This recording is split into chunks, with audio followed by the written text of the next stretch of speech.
Синджирът на Мима вече няма да бъде използван. Животното просто не може да избяга. Жестоката инквизиция започва преди месец. Тогава извергът отрязва задния ляв крак на 5-годишната Мима.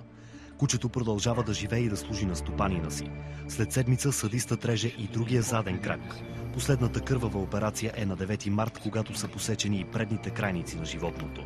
Той го е хванал за врата, вързал го и го е правил каквото си иска.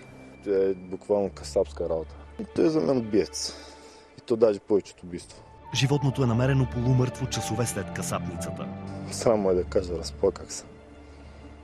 И все още не мога да се обърна, ако загледам животното. Няма нормален човек, който да не се разстрои, като го види. Ветеринарният лекар спасява животното. Краката му обаче са безвъзвратно загубени. Самия разрез е бил направен с нож.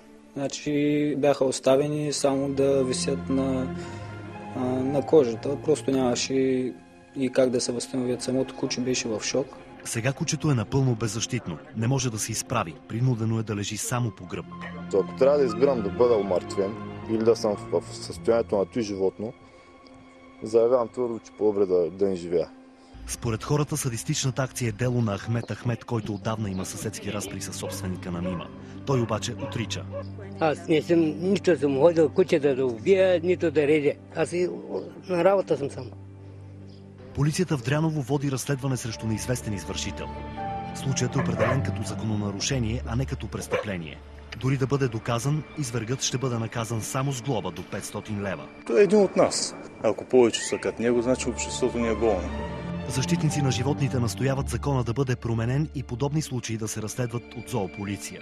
Законът трябва да се промени и такива прояви да бъдат инкриминирани, хората да влизат в затвора.